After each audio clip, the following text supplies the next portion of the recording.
Además, ahora es curioso que se está diciendo de lo del estrés como enfermedad de nuestro siglo, como la enfermedad de nuestro tiempo.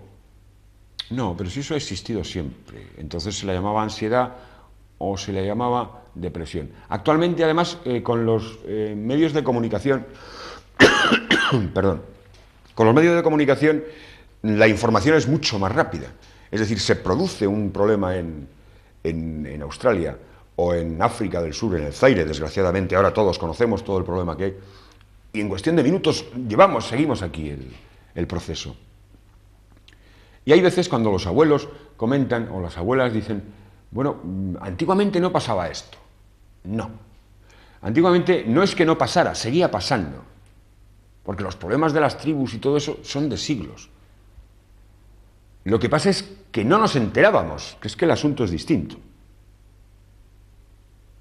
El hecho de no saberlo no quiere decir que no existiera. Entonces, actualmente, como se hacen tantos chequeos, se tiene tanta información, pues claro, también se trata de manejar. Y también, bueno, pues lógicamente cada uno, hay las empresas que tratan de generar su propio negocio. Y entonces parece como que antes no había ansiedad.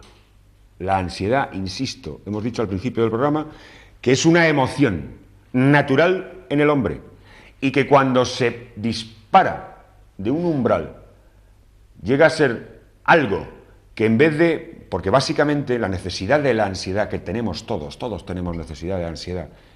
Si no estaríamos una planta, no sentiríamos ni padeceríamos. La ansiedad es lo que nos hace movernos. La ansiedad es lo que nos hace tener los estados de atención, todas las antenas puestas para ir hacia adelante o buscar algo en concreto, o desarrollar un trabajo, o desarrollar una clase, o desarrollar lo que queramos. Cuando esa ansiedad, que en principio debe ser positiva, que en principio debe ser la que va a mover, la que va a construir, llega a ser tan fuerte que nos bloquea, lo que pretende este fármaco es romper eso. Pero no solo rompe eso. Este fármaco lo que hace, el diazepam, lo que hace es rompe a la vez otra serie de mecanismos. De hecho, si alguno de ustedes ha tomado diazepam, o toma o está tomando diazepam, verá conmigo que no ha resuelto su problema de base. Lo único que ha hecho usted es dormirse. Lo único que ha hecho usted es relajarse. Pero el problema de base lo tiene igual. Y cuando vuelve usted a encontrarse, a enfrentarse a esa situación que le ha provocado la ansiedad, cuando llega usted al punto donde está ese bache que tiene que saltar, o ese problema que tiene que resolver, o esa lección que tiene que dar, o ese examen que tiene que hacer, está usted en la misma situación. Y por mucho fármaco que se tome, no resuelve nada. ¿Por qué? Hombre, no se nos ocurriría nunca, cuando íbamos en la clase en la facultad, a las clases, a los exámenes, no se nos ocurría nada. Nosotros, claro, se suponía que teníamos que haber estudiado el diazepam. Nosotros teníamos acceso a eso. A nadie se le ocurría tomarse un diazepam para hacer un examen.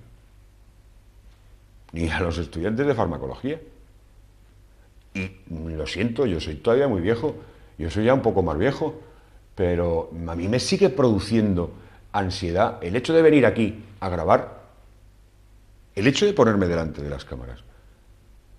Pero claro, eso supone a la vez un reto. O sea, yo no me puedo tomar un diazepam para ponerme delante de las cámaras, porque no podría hacer el programa en primer lugar. No sería capaz de hilar 4 ideas seguidas, porque otra de las cosas que tiene el diazepam, otro de los efectos indeseables que tiene el diazepam, es eso. No somos capaces de encadenar 2 ideas seguidas. De hecho, además ya en el mismo prospecto del fármaco en cuestión, recomienda no conducir, por supuesto. Recomienda no hacer actividades peligrosas, de ningún tipo, no ponerse a riesgo. Es decir, con esto lo que tenemos que hacer es aparcarnos. Cuando vamos a la consulta, a cualquier consulta, lo que pretendemos es no que nos aparquen, sino que nos tiren hacia adelante. Otra de las facetas en las que se utiliza el diazepam es en situaciones de enfermos. Paralelamente, hemos dicho antes que se utilizaba mucho en la consulta del médico de medicina general, como coadyuvante, como ayudante,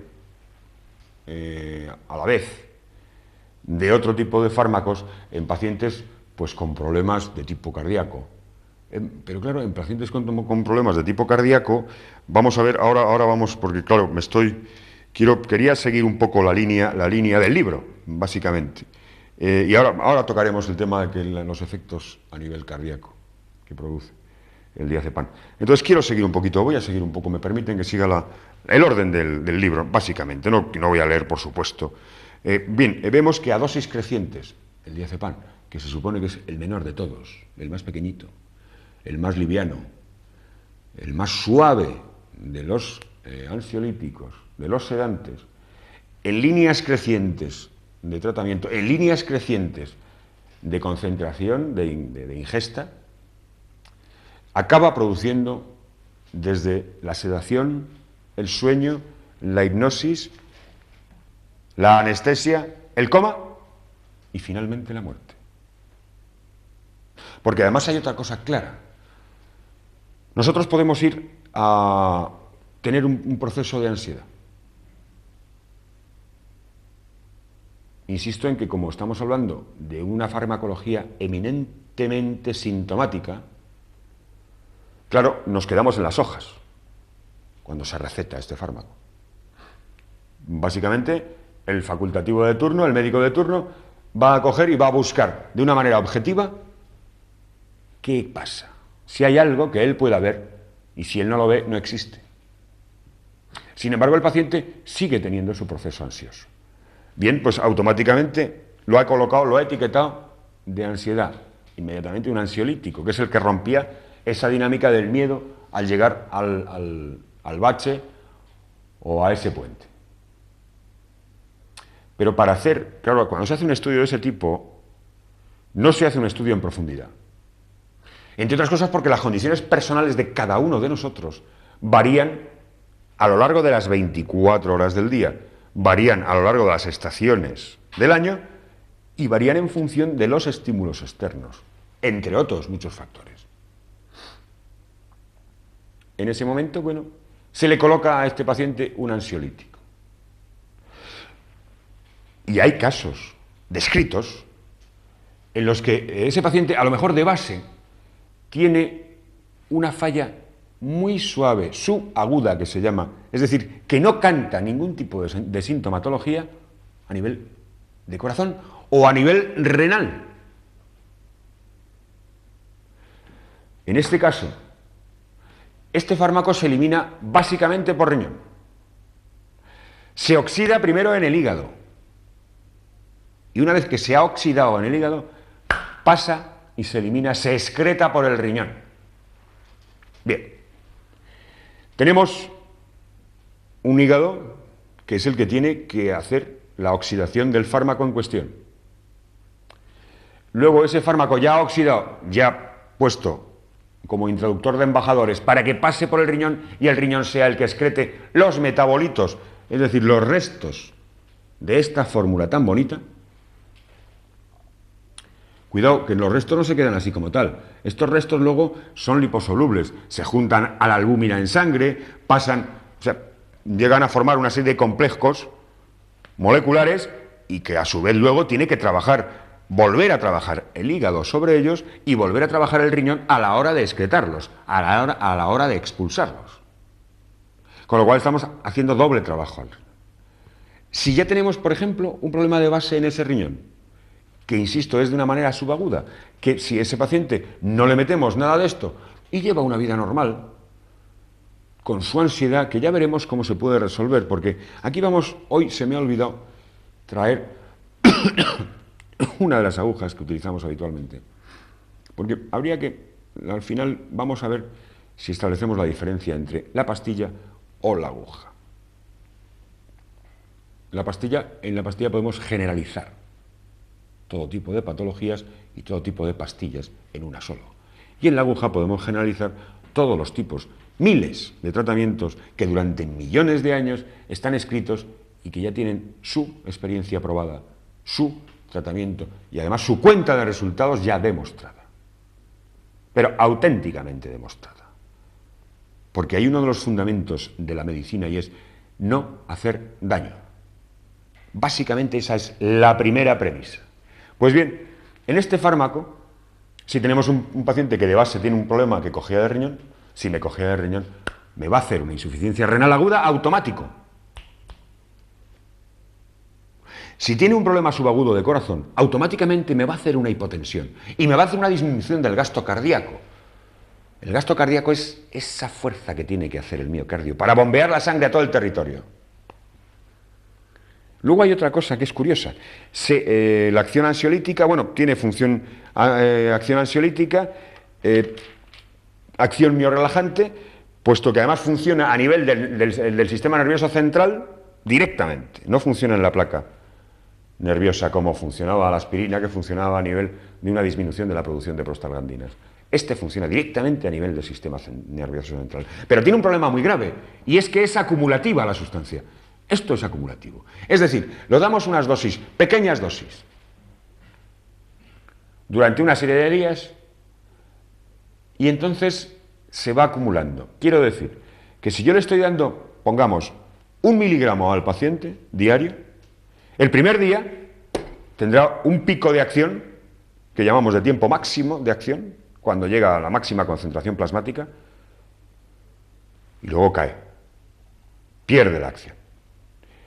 El segundo día le sigo dando el otro, pero llega un momento en el que ya la curva, como es acumulativo, al cuarto día, ese miligramo que le estoy colocando, ya el umbral de acción ya no empieza desde abajo, porque como tiene acumulación, tiene recuerdo, tiene reservas del fármaco en su organismo, ya no empezará desde abajo. Si empezaban antes los picos así, ahora ya empezará desde aquí directamente y hará el pico más arriba.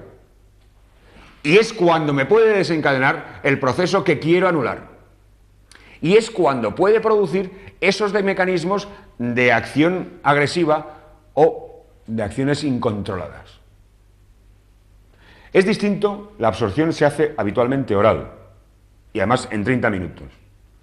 Por vía intramuscular es errática y no se puede ni controlar. O sea, por vía intramuscular nunca se puede colocar. Y por vía intravenosa rápida puede llegar a producir parada respiratoria.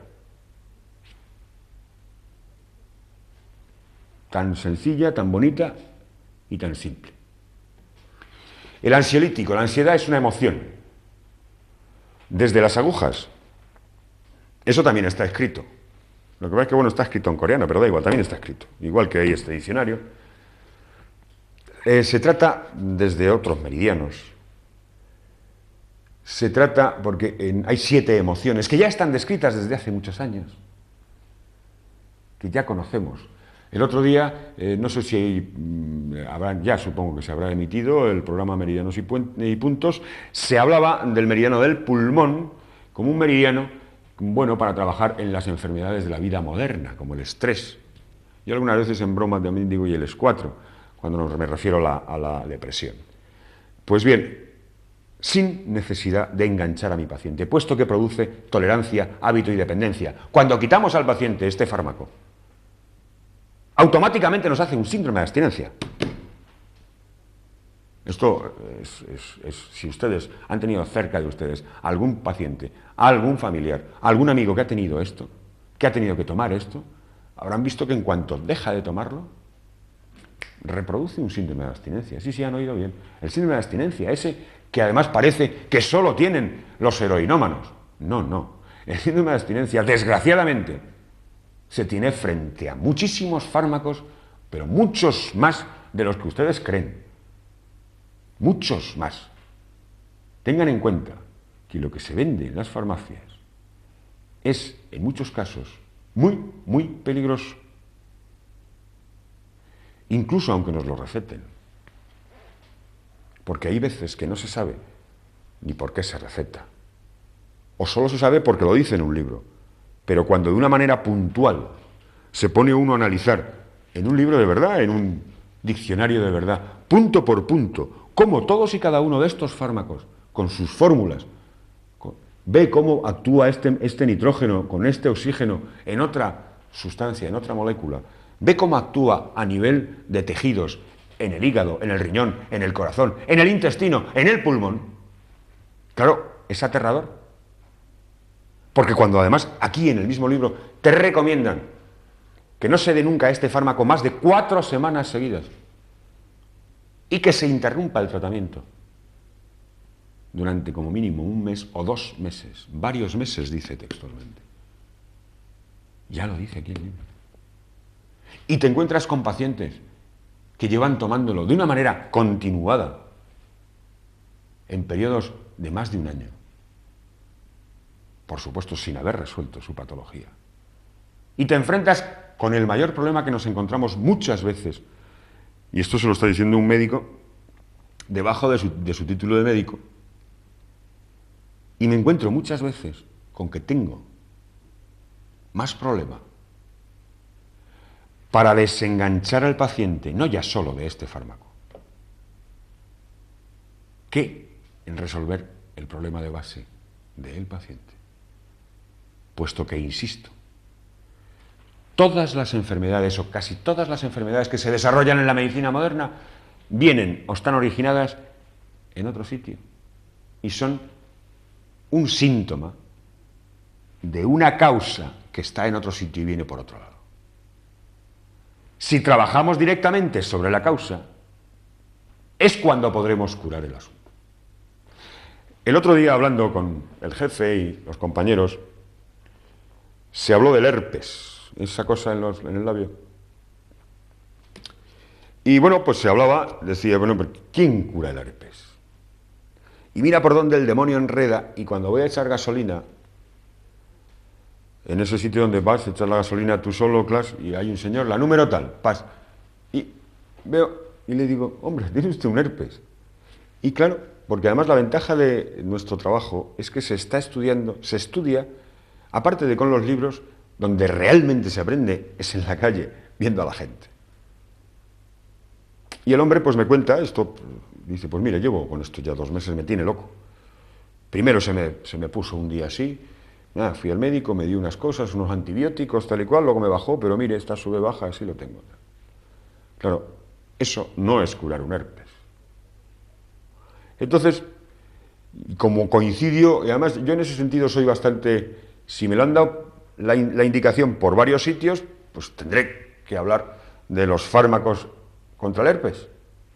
Pues en el próximo programa vamos a hablar de los fármacos que se utilizan en farmacología, desde, por supuesto, nuestro diccionario de farmacología, contra el herpes para no curarlo. Pero bueno, sean bonitos. Buenas tardes y hasta pronto.